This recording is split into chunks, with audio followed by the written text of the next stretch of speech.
we have a Triumph Tiger Explorer XC. This one's the 2015 model, built between 2012 to 2016 I believe, and today we're going to do an oil change, which is probably the most basic thing you can do on this. As you can see in the seat, I've got my oil filter wrench. You don't have to have the band, there's many variations of it. We've got a new filter, 8mm Allen key, a washing up ball. Make sure it's not the wife's because she won't be happy. The only monster worth drinking, obviously. And the bike's always been to the shop and back. It's had a run through, it's cooled down a little bit, but it's still warm, so we don't burn our hands on the oil. So the first things first, you're going to have to get underneath. Plenty of cardboard to soak up any of spillages, because it's a damn sight easier to just bin it. It'll soak in the cardboard overnight. And it's easier to clean off than being on a concrete floor, put it that way. Anyway, as we come underneath, if you can see,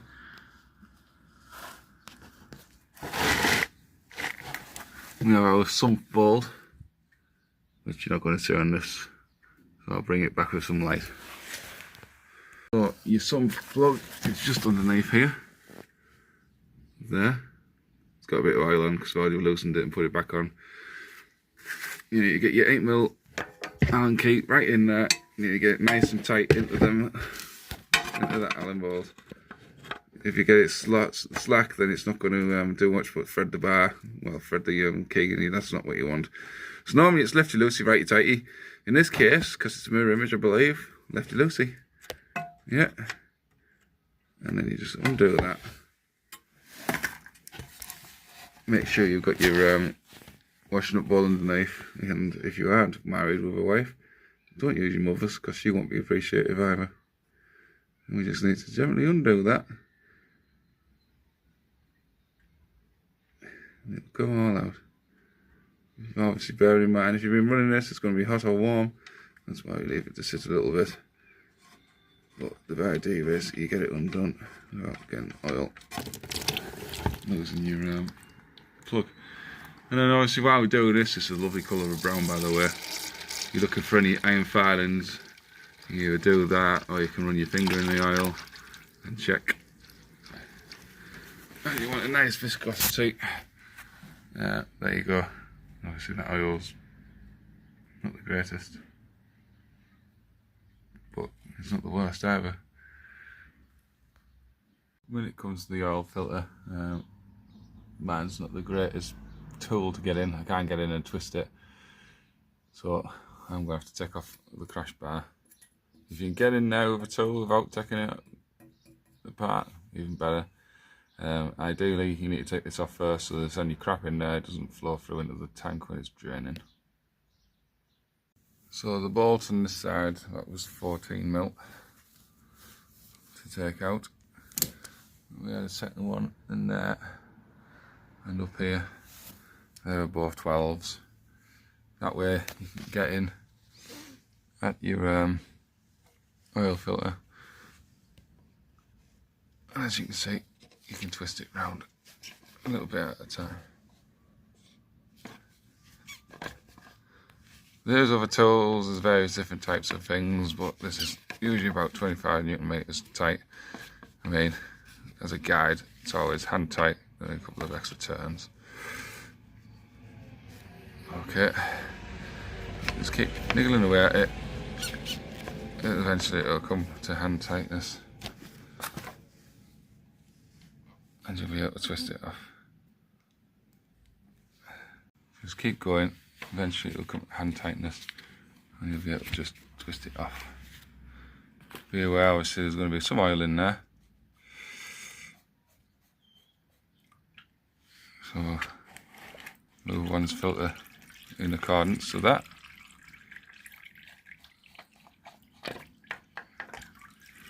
And there we go, one oil filter, nice and juicy. Juicy.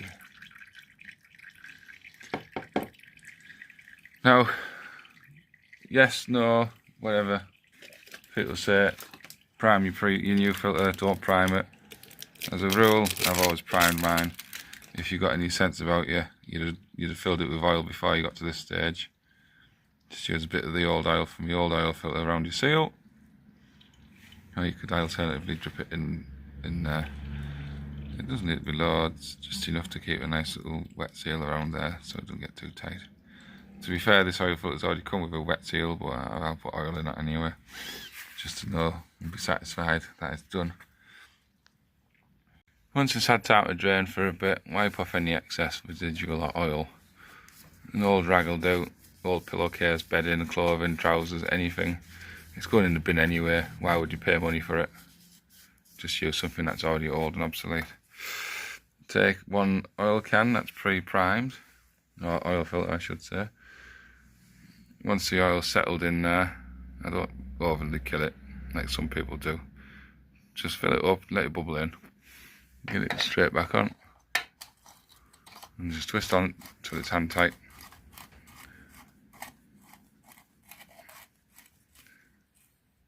Yeah, and then you just want to give it a couple of turns with the wrench in your opposing direction from before to make sure it gets in nice and tight. It wants to be nice and tight, but not overly tight. So reiterate, get it tight, oh, not too tight. Obviously that's spinning around because it's just wet. But once it's on, nice and solid, make sure you get your sump screw back on once it's finished draining your belt. Some of them might come with a copper washer.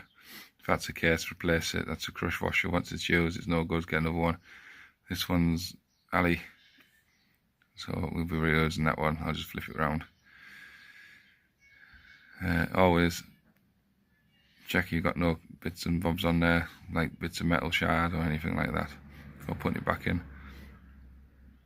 When it comes to putting your bracket back on, obviously make sure you unwind your holding bolt from the centre bar all the way.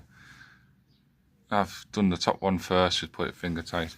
Remember the spacer, don't lose the spacer. And obviously the last one is all linked into other things, so shove the idle key in there, make sure it's all nice and square so you're not going to be cross-threading, because that's the last thing you need on your plate. Now always oil your bolts, because this one was a pain to get out because it's old. Dip it in your oil, knock off the excess. Whenever you do bolts and you've got engine oil that's used over or left over, keep it to one side because it makes an excellent lubricant for your bolts. And then nice and tight, about 30 Newton meters of torque. I'm not professing to be an expert on the manual because I haven't got one. Well, I am experienced enough to know what I'm gibbering on about most of the time. Once you've done the oil change on a bike, most of them are the same. The filters are usually just in the different places. Sump plug's always on the bottom, no matter what vehicle you're dealing with. Filters can be anywhere around the engine. I know the car I've got, it's on the top. The bike here we're dealing with is on the side. A lot of them are on the front and they're a lot easier to get at too, with your wrenches. It's just trial and error. Once you've done it a few times, it's mostly the same as whatever vehicle you're dealing with. And this is pretty much the draining part sorted. The last part's the easiest part, which is refilling it. Obviously, you just have to make sure you don't put too much oil in. So check your manual for what your empty weight is, because there's various different amounts that need to go in.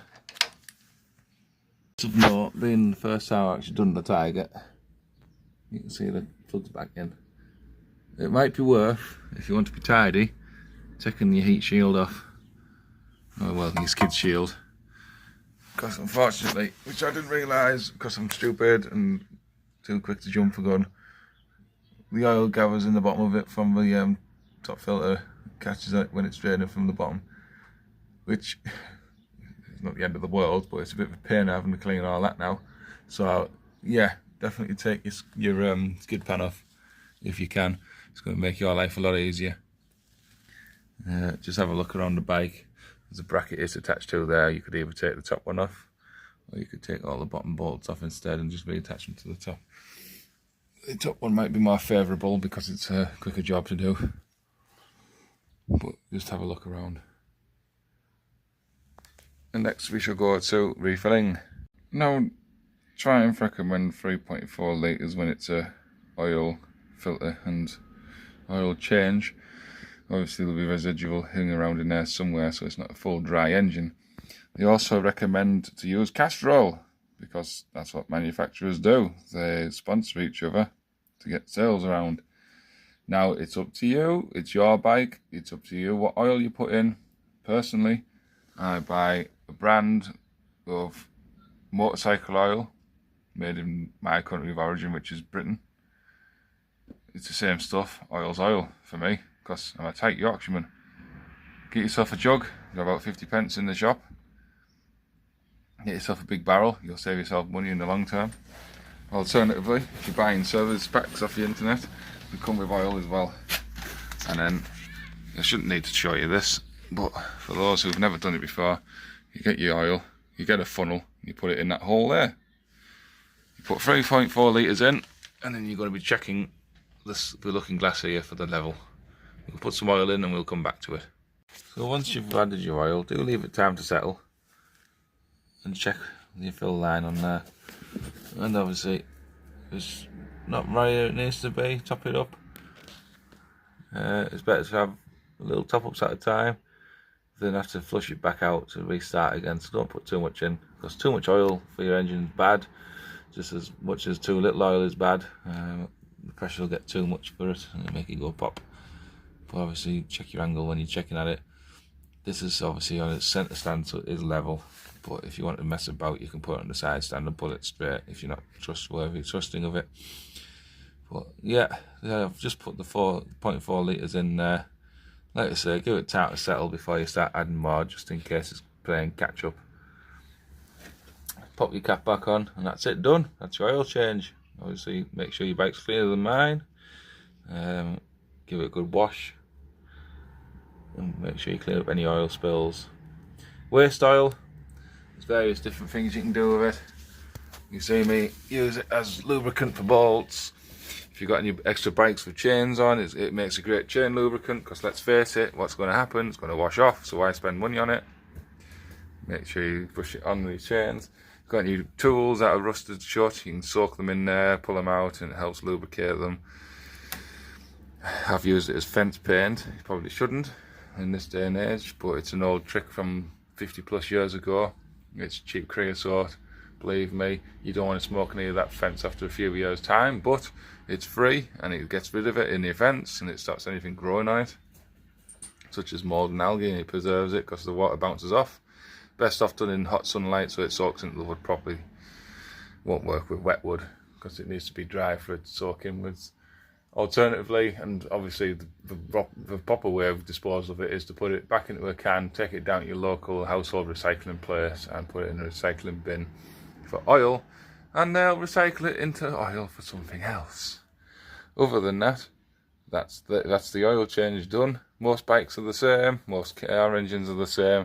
It's pretty much the same system every time. You'll take your oil filter off, you'll take your sump out, sump plug out, drain, reseal, new filter in with a bit of oil in or not, your choice. Top up, check the levels, and that's it, done. So just to bring it back down, look at the bike. Skid pan off, oil filter off, drain it from the sump. Whilst it's draining, fill up the new oil filter with some oil. Flush the system out, take the side crash bar off so you can get in easy if you've got the tools that don't really work from the outside. If you get a cup oil filter, it should work without any messing about. Replace everything back in tube in same sequence. Top up 3.4 litres, leave it settle, top up to where it needs to be on the level bar. Don't put too much in. Recommended is castor oil. My recommendation is just use your brain, choose whichever oil you think is going to be best, as long as it's 10W40 or within spec of the temperature of where you live. Maybe it needs to be 10W50 to be a bit thinner. Check your owner's manual, it'll tell you what to do in the average temperatures of the area you live in. Other than that, enjoy your new skill. It'll save you a fortune. It will void your warranty if it's a brand new machine. That's why I only do it on 15 plates, etc., because you don't have warranty after 2-3 years anyway. For me, it's convenient to do it myself, don't have to spend the money. Obviously I enjoy doing it anyway, it's something to do. And for others it's a nice learning curve, get some friends around to help you, learn together, enjoy.